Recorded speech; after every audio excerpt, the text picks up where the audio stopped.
It's another glorious week in the world of golf. The PGA Tour starting the Florida swing. And, of course, this is the only show that you need for knowledge and for power to get you set for all your bets, but also what is going on in the world of sports. Of course, I am the coach, your host here at Driving the Line, DTL Golf. And I got to tell you, I'm wearing one of our new merch items. This one, the green and white Golf is Hard. If you haven't got your merch yet, we want it all over the world. Right now, our featured merch item is Do You Want to Do the Work? And I am not a crybaby for all of you wrestling fans out there, as The Rock likes to say. Cody Crybabies, you're not one. There is the QR code, or there is a link in the show description. Get yours today. Now, as you know, I've got some of the best minds in the world when it comes to golf, and they're right here, part of the DTL family. Let's go ahead and bring them in right now, because he is the great Steve Scott and our man RD, Robert Damron. Gentlemen, Steve, let's start with you.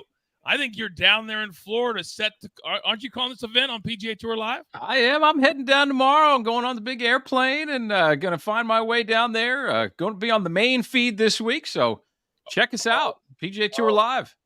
RD, listen to the name that he was just dropping, the main feed. You and I don't know what the main feed is. No, I'm back on the featured holes. Also, that airplane, I think that's like a private airplane he's got. Are you flying to, Gulfstream down there? Yeah. I expect nothing less. Always, yeah. PJ.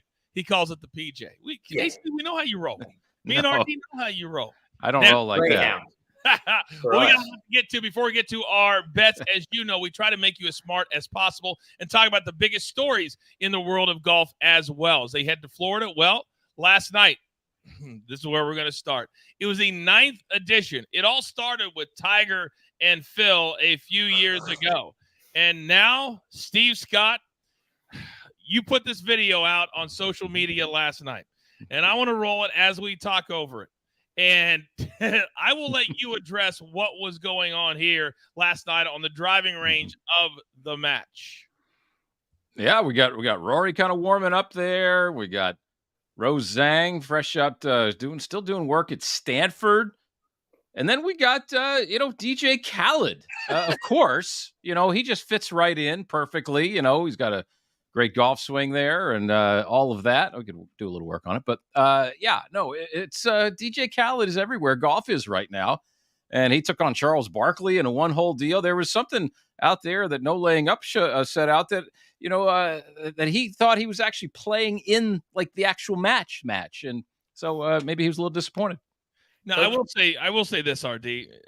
There are a lot of guys, a lot of entertainers that are really starting to elevate the game of golf, but the match was started to have 2 of the best or 4 of the best in the game talk trash, be mic'd up, be under the lights. I didn't even know it was going on last night till I saw Steve Scott's post. And with all due respect to Rory and Max Homa and Rose, and it just, to me, either we do it and we do it star-studded, or let's not do it.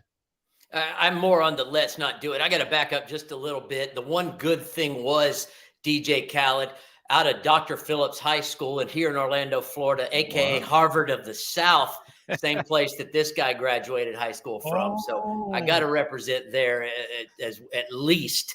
And, so that was the one bright spot. Coach, I'm sick of these. I'm sick of them.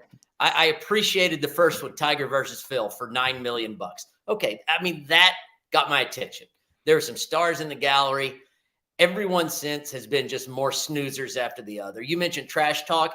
Golfers, Coach. Trash talk, they don't know what the hell they're doing. As good as Max Homa is, honestly, on Twitter, it doesn't mean he can spit it out like that on the spot. And he did okay, but there's not going to be any trash talk out there. And I guess, yes, it's for charity. And yes, some charities made out very nicely last night. But wow, as far as turning on TV, full snoozers.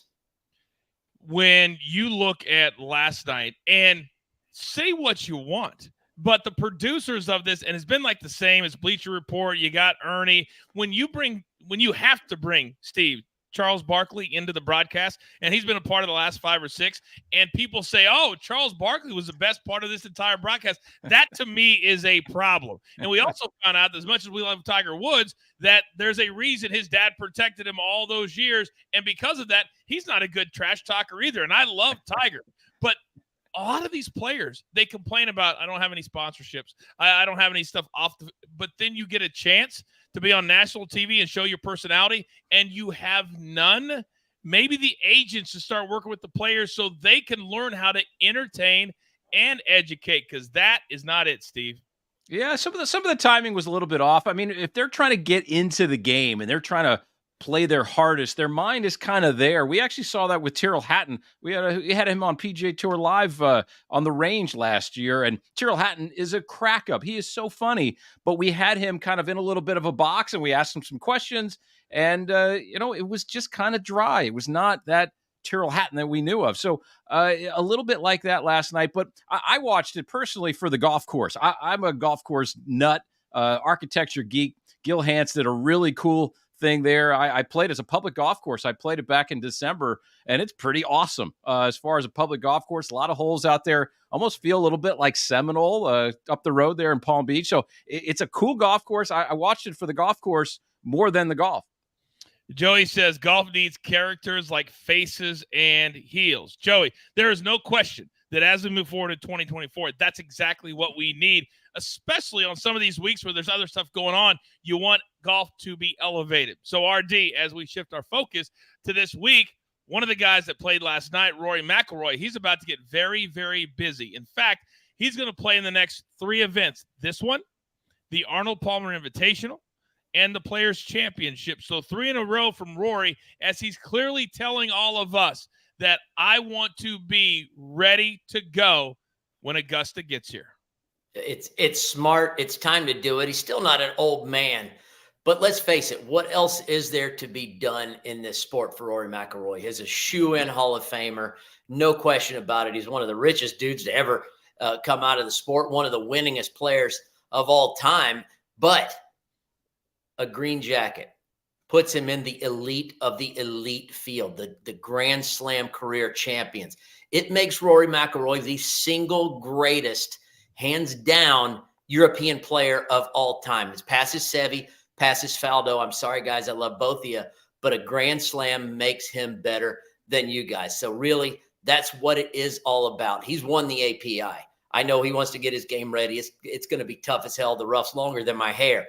And then he loves the players. He's won there. That's kind of a mixed bag, that course can play easy, a little soft. It can play hard as hell, but it's not about that. It's not about getting those trophies anymore. It's about preparing himself as best he can from now until he finally puts on a green jacket or retires for Augusta each year. Yeah, he also won on this particular golf course back in 2012. Yep. So the next 3 weeks, he's been successful. Steve, you and I went out to look at the Players golf course at TBC Sawgrass just a couple of weeks ago. It's in pristine condition. Ooh. Some would say maybe too pristine condition for the level of that particular event. But for Rory and the mindset that he's in, this is his 3rd start on the PGA Tour this year. He started twice overseas. He's already won overseas. He says his game is very, very close. He's also going to play one of the events in Texas. That's 4 times before the Masters. Is that too many? Just right. Well, he's trying to mix up the formula. To this point, he hasn't gotten that formula right. He has not put on that green jacket like you've been talking about. So he's trying to mix it up. He's trying to be as ready as he could possibly be. Look, he's still young. He's relatively injury-free. So, might as well go out there and be as ready as you can. He's a prohibitive favorite this week, so he should be right up there on the leaderboard. He wants to get in contention. When he walks down that final day on Sunday at Augusta National, if he is in somewhat contention, he wants to have felt that very recent to that instead of several weeks prior. So I think that this is a really good thing for Rory McIlroy to get out here and play, and don't tire yourself out necessarily, but be ready. He talked about working. He's working on his game really hard right now, and so he can just kind of, once he gets towards the Players, just to kind of maintain it through March, because he doesn't want to be searching for something late March or 1 week before the Masters comes. So Rory's, I like what he's doing. If you keep doing the same thing over and over, that's a definition of insanity. So we don't want that. There is no substitute for being in the fire at any golf event. I don't care what you're talking about, and that's what he wants, especially according to Steve. Now, a man who has not been in the fire for over a decade.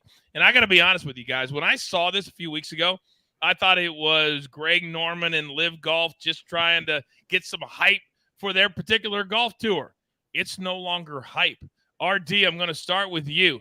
Anthony Kim, a man who was a Ryder Cup player. He was a dynamic young player, and then he had some issues, and it kicked him right out of the sport. He has committed. And now Liv's going to be having more than just 48 players, it looks like anyway. But Anthony Kim will be back in competition on the Live Tour in Saudi Arabia. Kind of tell the good people at home who this cat was and what you expect after so long being out of the game. This guy was a superstar, and it's not because he was a great golfer, which he was. He was fantastic and a very good player. There's no taking that away from him. But he was one of those personalities. He was a guy that might get photographed by the paparazzi coming out of the Viper Room in LA or something like that. So, and he was a guy that wore these big bling belt buckles all the time. So he was just a different character. Golf, as we've already said, needs some of those different characters. Now, the problem with what's going on here is, well, one, if you'd have told me Anthony Kim's coming back, you might as well said you've got footage of Bigfoot or UFO circling. It's not going to happen. It's ridiculous. It's just a myth. It looks like it's not a myth. So you've got one of the true needle movers, maybe a guy that outside of Tiger, maybe somebody else, people are going to literally tune in to watch. I want to see what Anthony Kim does. I don't have any expectations for him, but here's my question. Why bury him in a Saudi Arabian tournament where we're going to have to watch it on a tape delay? Why put him there where all the people in America are going to have to watch, stay up all night? They're not going to stay up all night for him. They're going to have to watch it on tape delay. They're already going to know what he shot, how he played, and that's got to take some of the kind of, I guess, sting out of Anthony Kim's new debut, second career, let's say. I'm not even sure how at this point Live. You should have pretty good marketing, guys. How they don't have a TV deal yet is beyond me. But, Steve, to RD's point, this is one of the rare dudes where years ago, all of us regular guys, and I've been very open in my 20s, in my WWE days, there was many a night, most nights, where I'd walk out of the club and the sun was out. And this is the dude that did that, and he still was able to win multiple times. He was still able to be part of a Ryder Cup. He still got lambasted by other Ryder Cup players because of how he acted at said Ryder Cups. And now he's back, and Saudi Arabia is the place that you're going to relaunch his career. What if he has an amazing comeback and he plays great? People don't watch tape delay anymore. That's just a thing from 1995. Do you agree with RD just said that it's a mistake where he's playing, or does it even matter? Well, I think it is kind of a weird situation to have him kind of there. There's got to be some bigger reason for it. Maybe they're hedging their bet, the fact that maybe he won't play that great right off the bat, but once the Live Tour does come back to the States, he'll be ready and raring to go. I don't know, but I would think you would have to love him, Coach. He did wear those big belt buckles, like the heavyweight champion of the world belt buckles, right there. But one of I think it was the 2008 Ryder Cup that you're referencing. The two lasting memories that I have from that were Boo Weekley, doing the galloping down the first tee and slapping his driver like it was a horse, and then the other thing was Anthony Kim. And him with the American flag draped on his back and, throwing champagne everywhere. He's definitely a character in a game that we need characters all the time. And so it will be very interesting to see what he does. And you don't just get back on the horse, though. I mean, playing tournament golf, he has disappeared like Bigfoot. So we have not seen him. So it will be very interesting to see him put that tournament peg in the ground and what he can shoot. Who knows? And let's be honest, back in 2008, 2009, you didn't have the college studs coming out like you did now. You don't have 20-20-year-old dudes like Tom Kim, Ludwig Oberg, all these guys. It's a different world now. It's a different world. It'll be really interesting. But guess what? We're talking about him. We're talking about Liv on this show, like a lot of places are. That's called star power, and that's what he brings. If he can play great, though, think about the amount of money he could make. Think about the sponsorships that'll come running to him, the comeback story, the feel-good story, all that going down to the trenches, down to the depths. And all of a sudden, over a decade later, the man's back. Oh, gentlemen, people love stories like these. Love stories like these. Do you know what else they love? Me. Winning. Oh, they do. They love you, RD. Oh, okay. Everybody loves you.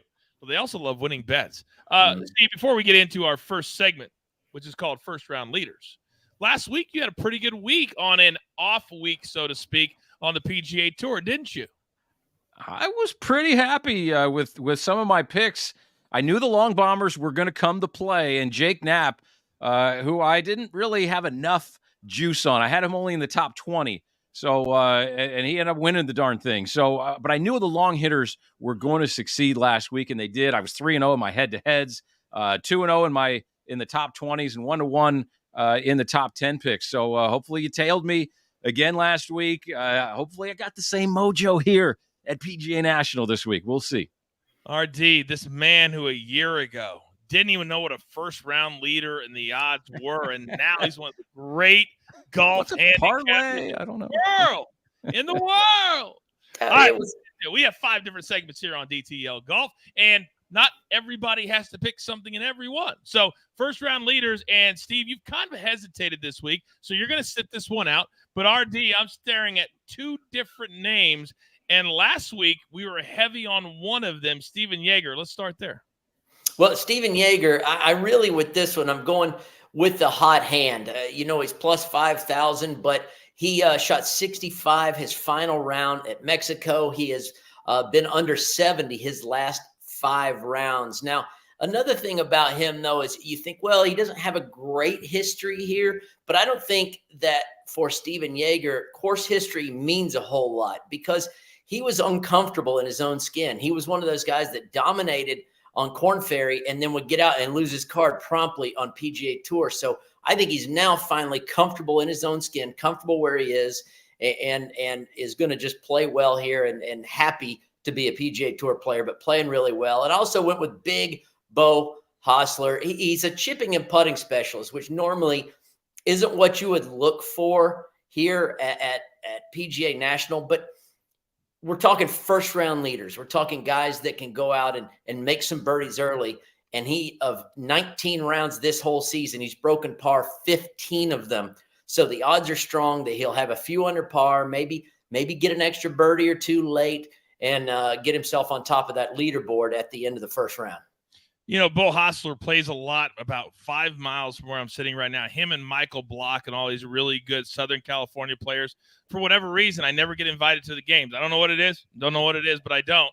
But he's one of the guys that we talk about when we say, hey, you want to have the sponsorship deals? You want to have companies come and want to be a part of your world? Show me that you're excited to be here. It's like a snooze fest. Yeah. Come on, Bo. Let's have a good first 18 holes. Now, Steve Scott doesn't want that to happen because Steve Scott has 2 other players, including the young man who won on the West Coast already this year. Steve, let's start with him. Well, let's start with Matthew Pavone, everybody's favorite Frenchman there at plus 6,000. And I picked both of these players for one key reason. They are both playing in the morning. They're actually both playing in the same group, both he and Shane Lowry. Lowry just a little lower odds there at plus 5,000. 7:29 a.m. off the back 9. Now, keep in mind, this week, they've actually changed the 10th hole, which they're starting on, from a very long, difficult par 4 into a very reachable par 5. So the players are probably going to get started off with a birdie on that one. And they're going to be able to play, most importantly, they're going to be able to play that bear trap, the most difficult holes in the golf course that just gobble up rounds. They're going to be able to play them when the wind is low. Because, my meteorological skills are coming into play because the wind is going to be up all the way from the afternoon on Thursday, and it's scheduled to be very high on Friday morning as well. So I'm really looking, if you don't pick any of these guys, I would definitely go for players who are in that early and then late wave in the first 2 rounds this week, no matter who you pick. But I like Lowry and Pavone in the first round. Remember that a Florida morning is much different than a California morning. It gets hot, fast, and quick. Big Cheesy likes Luke List as a first-round leader, plus 6,000 if you feel so inclined. Played pretty well over at the Genesis before letting it all slip away as Hideki Matsuyama went absolutely bananas. Now, if you watch DTL Golf every single week, and I encourage you to do so, also spread the word, hit the like button, and tell everybody about this incredible show, then you know we tell you our bread and butter. If you truly want to make money, it's not the sexiest, it's not necessarily the funnest, if that's a word, but this is where you need to put your – Artie's like, that's cool. It's head-to-heads. You only got to be one other dude. As Steve said, he was 3 for 3 last week right here on DTL Golf. So, Steve, we're going to start with you because I would like nothing more than for you to go 3 for 3 yet again, sir. Yeah, let's do it. And let's start with Alex Noren, plus 100 over Denny McCarthy. I like Alex Noren. He really hits a really heavy golf ball, and he hits that patented fade. And I think there's so many of these holes on the back nine that really favor the fade. Really, in my estimation, 7 of the last 8 approach shots into the greens favor the fade. So I like him in that respect. And Noren is 6th in bogey avoidance this season, which is huge around here because there are bogeys and double bogeys waiting at every turn. So Alex Noren, even though Denny McCarthy, we know how great he can putt, Alex Noren, he likes this venue, and I like him at plus 100 over McCarthy. Eric Cole, minus 130. We know what he did last year. He almost won this golf tournament. This is his hometown. He is so comfortable on this grass. And keep in mind, this is the first time they're going to Bermuda grass. Last week in Mexico was that grainy Paspalum that they played in Puerto Vallarta. But this is that true Bermuda that some people get and some people just don't understand. And Eric Cole understands it. It's just his bread and butter. And Tom Kim, he's never played here. So I like Eric Cole here. Knows the golf course, has a great history. Finally, Ben on, minus 110 over JT Poston. Ben has had 2 top 5s here in 5 starts. And JT Poston has never finished better than a tie for 27th here in 6 starts. And Ben on likes this grass as well. Finished runner-up in the Sony on Bermuda grass at the beginning of the season. So I like all 3 of these picks. I'm feeling really good about what they're going to present at PGA National this week. Yeah, Eric Cole, 5 top 25s in 7 starts this year so far on the PGA Tour. Mm-hmm. What do you think, real quick, Steve? The only thing we saw from Tom Kim at the Genesis was him running from what was reported was the bathroom to the first tee and almost missing his tee time. But other than that, this man has really struggled out of the box. Everybody had the runs out there, Coach. But I think what happened was I think RD called it hot diarrhea, but last week. But yeah, I was listening. So, but anyway, I really think that the caddy switch for Tom Kim has really thrown him off. I mean, he's gone. He's switched caddies a couple times now, and I think that really throws you off. And his caddy most recently, Joe Skavron. Keep in mind, he just moved over to Ludwig Oberg's bag, and they're basically the same age. And that's, it's very different when somebody moves from somebody in a different age bracket as far as caddies go. But he basically moved to his peer on the PGA Tour, and that's got to be kind of a dagger in the heart there for Tom Kim. That's not going to feel good at all. So I think that's playing into it as well. So I'm going to kind of fade Tom Kim for a little bit until he shows me something a little bit more than just running to the first tee. Yeah, it's all about streaks here on the PGA Tour. By the way, TJ Parker says, I really got to add knowing the difference in grasses to my bag. Oh, yeah. That's why my guys know it. It absolutely matters. We joke, but it absolutely matters. Some players don't know how to play certain grasses. RD, when you were playing on tour, how important was it for you to pick, events where you really liked the grasses that it was being played on? I loved Riviera. I loved Pebble Beach. I was okay with Torrey Pines. I hated putting on them so bad. I went there for the view, honestly. I mean, it is a beautiful golf course, but I hated the old, what they called old seaside bent, Poa annua out there in California. It confused me to death. There are definitely specialists. And the same thing, there's people that get to Florida and never quite feel right about it. And something about the grain just disturbs them. Whereas I want to sprinkle grain on my Wheaties in the morning. I love it. I eat it up. I think that's exactly what I want to see when I'm putting. It makes putting easier, I thought. Yeah, absolutely. All right, now you guys both agree on the fading JT Poston with Ben on, but you have 3 other head-to-heads, RD, that you love. Talk to me. Yeah, so I like Luke List, even money, -110 over Tom Hoge. Now, Luke List, coming off that very good finish at Genesis, he's a very solid iron player. He is as long as hell. This is a ball striking week, make no doubt about it. He is probably one of the longest. If he wanted to go all at it, he might be the longest out there on PGA Tour. And like I said, coming off good, solid finishes, good vibes here this week, because he has lost in a playoff in the past at this tournament to Justin Thomas. And nothing against Tom Hoge, whose game actually probably fits this golf course. But I just like the local, the Florida guy, the guy that has more experience on this golf course. And then, Steve was mentioning caddy changes just a little bit ago. Cam Young's been through a few, having left his original, going with Paul Tesori. It didn't work out. He switched again. And he's getting a lot of love in the gambling world this week. And I know he's played well at this course, and he's had a couple nice finishes, a T8 at Phoenix. So he's playing okay. But I just don't see him being that much of a favorite over Matt Fitzpatrick. And Fitzpatrick is a West Palm guy. He plays there at Grove 23 with Michael Jordan. He knows these greens backwards and forwards, and his putting has been off this year. That's usually his strength.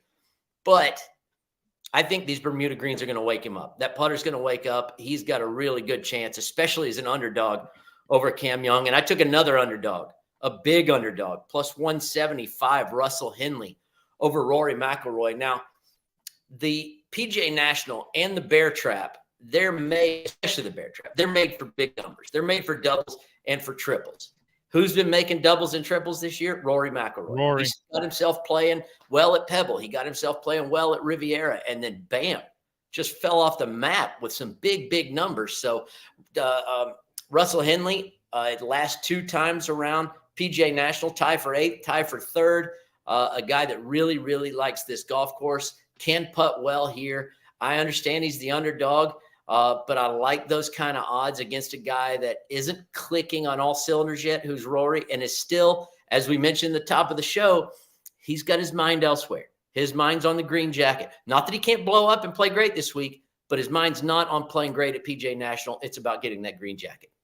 Steve and I were on the call for the Genesis, and I don't think I've ever seen Rory in a 20-minute period give away more shots than we saw him give it away on I think it was 15 and 16 or 14 and 15. It was those 2 holes, but that was hard to watch. That was really, really hard to watch. All right, those are our bread and butter picks, head-to-heads. Those are full unit plays. Now, we encourage you to back it off just a little bit whenever you're betting anything else, like our next category we like to call finishing positions, because you could be inside the top 20, shoot a 75 on Sunday, and all of a sudden T21, and now you don't catch. That's how easily this can happen. So, Stevie, let me come over to you. Let's start with just your top 20s first, please. Yep.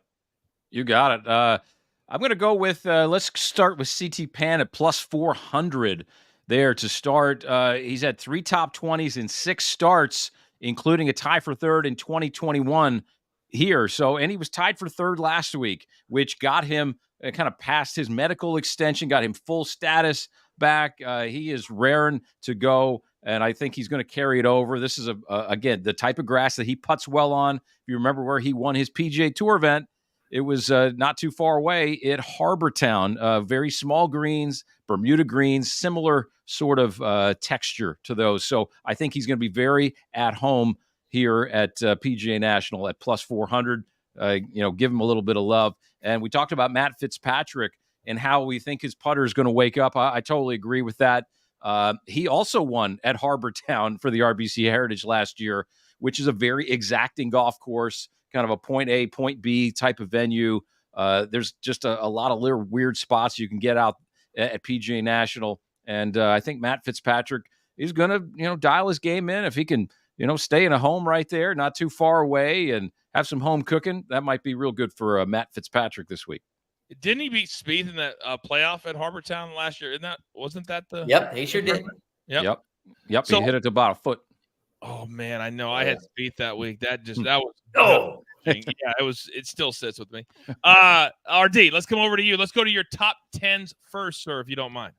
well, I'm staying with the guy that I mentioned, and I think unless he goes cold somewhere here, I'm going to be hitting this guy a lot this year, and that's Steven Jaeger at plus 400 for a top 10. I just think he's a brand new man. I think he's a guy that's gotten comfortable with himself, comfortable with his game, comfortable with his surroundings, comfortable with the spotlight of being a PGA Tour star. Let's say burgeoning star, almost star. So I really like Steven Jaeger. I think I'm going to be picking him quite a bit this season. And then we go to the top fives. Chris Kirk, he's defending champ. 9-1 plus 900 top five. He won at Century. He's got good vibes coming to this golf course after beating Eric Cole in a playoff last year. So I just like that kind of odds. The odds felt good to me when I looked at that number. And big Sepp Straka, he's also plus 900. Last season, he's 23rd in approach on tour. That's so important at this golf course because it is lined with water around these greens. And you are not going to keep it out of the water all week. But really, honestly, the guys that win here are the guys that keep it out of the water the most. And he keeps it out of the water the most. He's got a first and a fifth his last 2 times playing here. So loves this golf course. So I think that 9-1 feels great for a Sepp Straka top 5. RD, I don't know if you and Steve saw this story, but I just read it, and I thought it was one of the coolest stories I've ever read. It drives me bananas because every golf announcer, when Chris Kirk does something good, they go back to the lazy narrative about, he's recovering alcohol, like that same thing, it's right? Easy. Yeah, it's easy. Let's move along. So what he did when he was deciding to come back to the tour was, I'm not going to fight the depression and the loneliness, which led to a lot of that drinking by himself. So do you know what these guys do? Have you seen this story? So Chris Kirk will find an Airbnb or one of those companies that does a big house, and he will book it. He will then, they have a text thread, and most of it is guys like Sepp Straka does it the most. And it's like 9 or 10 guys. Most of them are from Georgia. And he'll be like, hey, guys, I got 5 rooms. Who wants in this week? And then on the text thread, me. Then Chris Kirk pays for the whole house. And then if one of the people staying in the house wins, then they pay for the entire house. Otherwise, they divide it up 5 or 6 ways, and they play ping pong and pool and cards. And they think there's a direct result. And I'd love your take, RD, on these guys playing well because they're not going back to an empty house every single night, and they've got their buddies around. Now they do it everywhere. How cool is that? It's actually fantastic. It's a great way to go about it. When I was playing, there was no such thing as a VRBO or any Airbnb or anything like that.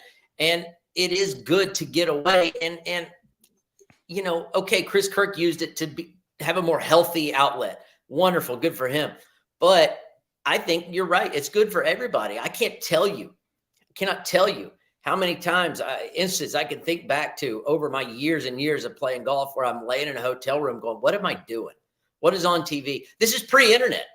Mm-hmm. I mean, you want to talk boredom. You watch 9, 10 episodes of Simpsons in a row and you're about to jump out of the window is about where I was. So I think keeping your mind fresh and happy is a great way to get the most out of your game. That is a fantastic idea. Steve, your take on that? Oh, I love it. I think it's pretty awesome. I mean, I always traveled around with my girlfriend at the time and my wife who caddied for me. So I always had somebody to kind of hang with. But yeah, it's a lonely existence out there on the PGA Tour if you don't have some good friends out there to do it with, and obviously some college teammates or some Georgia alum. If they all get a house like that, that's awesome. I mean, mindset is so important when you're playing golf. There's so much time and there's so much downtime that you need to have that downtime very constructive. So I like that a lot. I do too. Yeah. I had some embarrassing offers for me to caddy, speaking of that, in the last couple of years, including Cam Young. Didn't even know who he was, offered to caddy for him. He was very nice to let me down very easily. But now, having gone through 3 or 4, RD, maybe he should have taken me up on my offer. Absolutely, he should have taken you up on your offer. Any offer that the coach gives you, take it up. That's just good life advice all around. Thank you. Yeah. By the way, we all know John Rocket Rollins, right? We all work together. Yep. I told you guys about the time that it was a July day, and me and him are in there. It's back when it was one feed, and Mark Wilson was our other guy. And I turned to Rocket and I said, "Hey, Rocket," I said, "I know you're not full-time on the tour anymore. If you have an event coming up, I would love to caddy for you. And because I know you don't have a full-time caddy right now." He looked right at me and goes, "Coach, that's a great offer. Thank you so very much. I appreciate it. I'll definitely let you know 100%. And I quote, 100%. Less than 5 minutes later, Mark Wilson walks in the door. You guys know how this works, to relieve us, right? He comes walking in, we're at commercial break. He goes, "Oh, hey, Rocket, saw that you got in the Barracuda next week. Good luck." Oh, Dead silence. no. I turned and I looked at him and I said, "Rocket, I'm a grown ass man. You can tell me no if you want to tell me no. But you're playing next week." He didn't even tell me. It's at 100%, though. That ain't 100%. Wow. 99% would have been at least give him a little wiggle room. Thank you, RD. I was thinking the same thing. That's right. All right, Steve Scott. I love when we get off track. I absolutely love when we get off track. Let's come back to you. You got 2 more top 10s you like this week. I do, but I want to just acknowledge their Big Cheesy there in the chat. He's talking about Chris Kirk in the top 20 at plus 180. Really, I really love that. Kind of piggybacking what RD said. Chris Kirk, he's going to love this place. And you guys definitely, Big Cheesy, go for that. And Sepp Straka there in the top 22. I mean, that's, put them all up towards the top. These guys are going to really dominate here. But let's jump into my top 10 picks. And I've got 2 of them here. Let's start with Daniel Berger. Daniel Berger's a guy who he's been out with a lot of injuries in the last couple of years, but what he does is he flights his golf ball really well in the wind, number one. And number two, because he lives in this Jupiter area, Palm Beach Gardens area, and he's got 1 second place here at PGA National and 2 fourth place finishes in 7 starts. And I think it's about time for Daniel Berger. He's going to feel pretty comfortable this week. And he's ready to kind of get back to that stardom that he knows that he can be at. So I like Daniel Berger, top 10 here. Here's a guy who, like I said last week, I'm going to kind of repeat myself.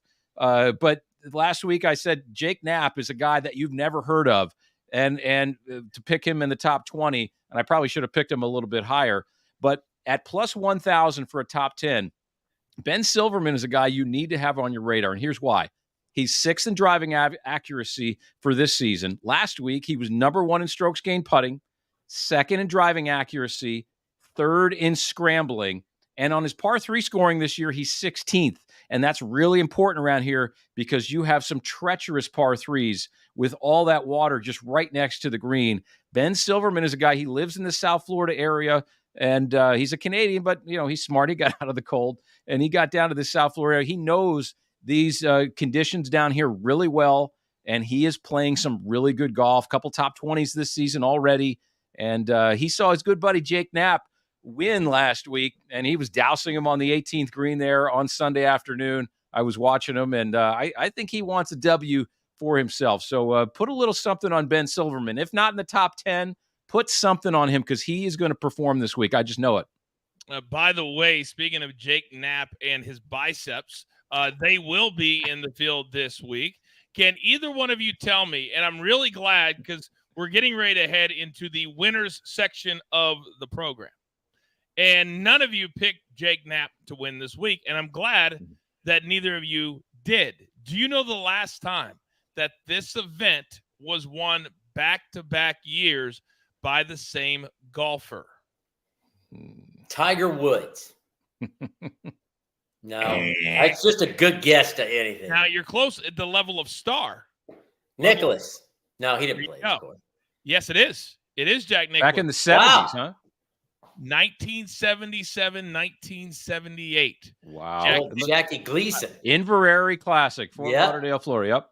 That's exactly right. It's almost 50 years since somebody's gone back-to-back years. So, excuse me. So it would have been Chris Kirk. I apologize. I was thinking Jake Knapp going back-to-back weeks. I follow. Back-to-back weeks. We knew what you meant. You were thinking about his pipes. I was. I mean, that dude. Look at that. Oh, yeah. For 4-inch pythons. 4-inch pythons. String beans. I was thinking string beans for lunch. I don't know. Oh, yeah. All right. Overcooked. All right. Now, if you pick one winner in a season, that's usually more than most people do. So I encourage you, throw $5, throw $10. Don't get crazy when you're trying to pick a winner. So let me look at my notes. RD, there's 3 different guys at 3 different prices that you like this week. Let's start with Little Man, EC, Eric Cole. Eric Cole, formerly EJ Cole. EJ was a caddy for Sam Saunders. Eric Cole is a hell of a golfer. He does live in West Palm, and he's back where the whole whirlwind of this, Rookie of the Year career began. Now, when he does get here this week, he's about $8 million richer than he was last time when he showed up. He is going to hate April 15th. He is not going to know what hit him when the tax man comes knocking on the door, because he made so much so fast, but such a great player. And I love the story of Eric Cole and how he, from Addison's disease and diabetes, but a guy that I've played a lot of golf with and I know has more talent in his pinky than most tour players have in their whole body. And I noticed I went with the shortest last names on all the field. It's not because I'm lazy and I can't spell. It's just because I like these guys. Been on 2 top 5s at PGA National, been hitting it very well. And Sungjae M. Sungjae, to me, at 40-1, the machine has been a little rusty. He's been off. He hasn't had a top 25 since American Express, and that was a 25th place, frankly. But I'm putting a little bit of faith in, well, one, he hits it straighter than Train Smoke. I mean, the guy is one of the premier ball strikers, period. And that's what it takes out here. But I'm leaning a little on his caddy, Willie Wilcox, former tour player, Florida guy. If ever Sungjae is not feeling right about a read, this is the guy you want reading him. This is another guy that just Bermuda grass is just second nature, no problem. So that little bit of extra added benefit and trust in your man could go a long way to Sungjae back on track. Sungjae, for what, the first 5 or 6 years, never had a house here in the United States. It was a hotel to hotel. And then where does he buy a house? Atlanta. Why? He's in the Tour Championship every single year, and it just makes sense. Smart. Now, speaking of hitting it, what do you say? Straight as what? Train Smoke. You got so many great ones. So speaking of straight as Train Smoke, your guy, the one guy you like this week, Steve Scott, absolutely does that. Talk to me. Yeah, I like the players who hit this heavy ball in this wind. Now, the Train Smoke might not be flying too straight this week because of 20-mile-an-hour winds that are going to be gusting around the South Florida area like they always do this time of year. It's tough to get away from it. But Shane Lowry is a guy, and I totally believe in karma. Him for plus 3,500 this week. I totally believe in karma. A couple of years ago, when he was coming down the stretch, there was this freak rainstorm. It came out of nowhere. He was in the final group and it allowed Sepp Straka essentially to beat him because he needed some magic to happen at the end. But this horrible storm came through and they had to keep playing and really threw Lowry off. And he was not able to win, finished runner-up that year. So I think he's due for a really good finish. His putting coach, a guy named Stephen Sweeney, also lives down in the Palm Beach Gardens area. I know they'll be working really hard on the putting. And so I like Shane Lowry to throw a little sprinkle on him this week and see what he does. Isn't this the event that last year something happened with his putter? So he had to drive to a PGA Tour superstore. He walked in and bought one off the rack, and they couldn't believe that Shane Lowry was literally buying a putter and used it. I think this was the tournament. I'll have to look it up. But it absolutely 100% it happened. I think it was this event. Very Can you possible. imagine being there, working the register, all of a sudden Shane Lowry walks in and goes, "Got any putters over there?" "Yeah, we got a few." "Yeah, I'll go grab one." Yeah. $2.20. Do you ask for a discount? "Hey, I'm Shane Lowry. Can I at least get a discount?" Or do you just say, "I'll pay for it full rate. I'm making plenty"? Well, you got to wonder if you have the I think his ego would probably tell him not to ask for the 15% tour discount. I agree. I know you asked for it, but I don't think he would ask for it. Dang right. Now, this last category here on the show, to be honest with you, this should be the category we go to for winners every single week. So far in 2024, it has been north of 5,000 or 6,000 every week. Hideki at the Genesis, 130-1. He hadn't won in a couple of years. Even on Sunday, if you bet him live, you could get him 60-1 when he was coming back and shooting that 62. So pay attention to my boys right here, because these could be some of the names we're talking about. RD, let's start with you. You've got two names, and for anybody who's watching it for the first time, kind of plus 5,000 or higher is our cutoff for this category. You're up. Yeah, to make it a long shot. First off, I went with the Gim Reaper, Doug Gim. He is a guy that you wouldn't think would be kind of a specialist at this golf course because he doesn't hit it overly long, but he is 5th strokes gained tee to green. And that is so important at this golf course. Controlling your ball, hitting fairways, hitting greens, getting the right yardage, missing it in the right places. And I think that that is a good kind of value for Doug Gim. His last 3 events, 13th at Farmers, 12th at Phoenix, 8th in Mexico. That's called trending the right direction. So I love that. And I stretched a little deeper for my next one, but I told you Doug Gim was 5th tee to green. I went with the 6th man tee to green this year, Andrew Novak.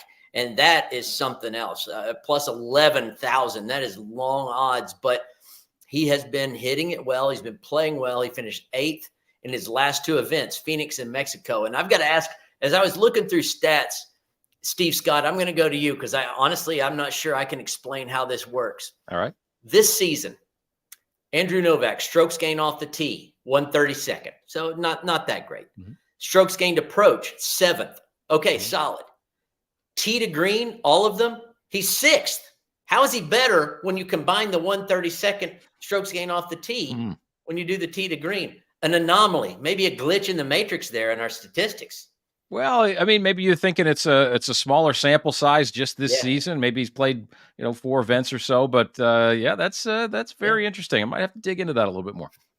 Hey, good. I'll give you more homework because I'm not going to do it. But I am gonna suggest putting a little bit, maybe just a little, on Andrew Novak this week. Just a little sprinkle. Mm-hmm. Just a little sprinkle. By the way, I was incorrect. It was the CJ Cup in South Carolina. But he wanted to make it clear the putter was not broken out of anger. It was a freak mishap on the 9th fairway. Okay, Shane Lowry. Yeah, okay. Okay. I've had some of those too. I'm sure you have. All right, Steve, bring us home. Your final 2. My final 2, and you talked about that 130-1 guy, and I'm going back to Ben Silverman for this long shot this week. I really like this guy. I played golf with him probably, it must have been 7 years ago now. The first time I ever met him, we played golf. He was up in New York when I was a head pro at a club up there. And he hit 2 flag sticks that day. And I had never played with anybody who hit 2 flag sticks in one day, let alone not too many that hit 1. So Ben Silverman really jumped on my radar very quickly. He's been this journeyman throughout his career and really kind of a late bloomer. Didn't play very well as a junior golfer, even a college golfer. Just kept getting better. Got his card, PGA Tour card through the Korn Ferry Tour last year, and he's played pretty well so far this year. And he's played a lot of golf at the Champion Course at PGA National, which is, I think, very important. Knows this place. Throw a little on Ben Silverman. Akshay Bhatia at 7,500 plus 7,500. He always seems to surface at venues that are tropical. He's played very well in Puerto Rico. The high wind conditions, and you watch him this week at all, if you watch our PGA Tour live coverage at all on ESPN Plus, and it is going to be something where he hits these really low knockdown shots very, very, very nicely. And you don't need to go super low at the Champ Course, but you have to keep it in play. And I think Akshay flights his golf ball pretty well. He is a PGA Tour winner. He won at the Barracuda last year. So I think he's going to be pretty good at PGA National this week. He's also so skinny that the wind goes around him. He doesn't even know it's blowing. Good point. He does also. You mentioned your girlfriend. He was dating his girlfriend for like a month or like 6 weeks or something. So way too fast to have her traveling full time with you. And she was traveling full time with him when he ended up winning on the Seaside course. He likes playing in the wind. Yep. So he credited her for the victory. So, and I think they're still together to this day. So yeah, he won in the Corn Ferry Tour in the Bahamas in that heavy wind. He loves tropical conditions. So, yeah, definitely throw a little something. Yeah. Finally, before we get out of here, now we know this is the beginning of the Florida Swing. 4 events this week, the next week at the API. We're going to have a very special separate video next week because, RD, you hold Arnold Palmer in such high reverence. I want you to tell your stories next week. But as we head into the next signature event, how special was Arnie to this tour, and how special is this week for you?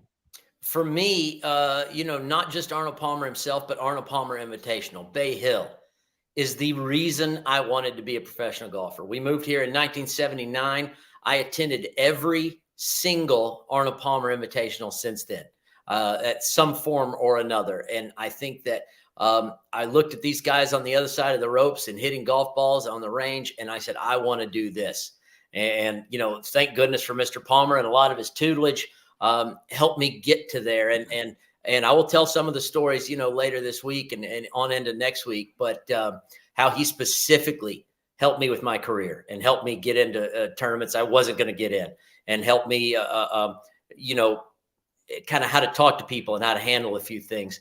Just amazing to have a guy like that as a mentor. You just can't imagine. And I can't wait for that. We'll have that separate video posted right here on our Driving the Line YouTube page at DTL Golf. Now, I was going to sign off right now, but I got to handle something, because the one thing I teach my young son who's 13 is, son, you got to know when and where to talk trash, right? So in the chat, Big Cheesy says, Steve Scott with a Hall of Fame shelf. Coach, where's your shelf with hardware on it? Well, normally that would be really good trash talk, except – are you guys aware that Big Cheesy lost a Super Bowl bet to your boy live right here on the show, and that he is yet to pay it off? And in the chat today, TJ says, hey, Big Cheesy, where are those not 1, not 2, but 3 pictures that he has to take with people out in public wearing a Chiefs jersey? And he said to TJ, oh, I still have 1 more picture to take, and then I got to send them in. Thank you, producer man, right there. 1 more picture to do, and then I get to post them all over the show and all over. So maybe you don't talk trash, Big Cheesy, because I haven't said anything about the Super Bowl bet in weeks. But I am today. Chiefs, Super Bowl champs. You're welcome, Big Cheesy. Get that picture done and send it to your boy. Let's go. Oh, yeah. There's the eyeballs. What a show. You're like an elephant. You never forget. No. Never forget. Does Taylor Swift get a ring? It's interesting that you asked that. Yeah. Because I also thought there might be a little bit of trouble in paradise. And here's what I mean. This is something you would do, RD. So Travis Kelce just flew all the way to Australia because she had her tour, right? He stayed for like 3.5 days, then took a private jet back to Kansas City. Oh, no. Patrick Mahomes planned an all-boys trip back to Las Vegas, the same place where they won said Super Bowl. So Travis didn't want to miss out on the party. So he comes all the way back from Australia to hang out with the boys in Las Vegas for a 3rd time in 2.5 weeks. How do you think that flew with Miss Taylor Swift? Probably not very good. Same way it would fly with Mrs. Robert Damron. Not so good. And that is how you end the show. Ladies and gentlemen, thank you all for joining us every single week. We have a great time. We try to educate and entertain and have a good time in the process. I hope you cash all your tickets. And producer man, I need my 1 shot, because you know what time it is. Time for you to go out there and pay it forward. Be kind to one another. Smile. Have a great time doing whatever it is that you do, because we certainly do.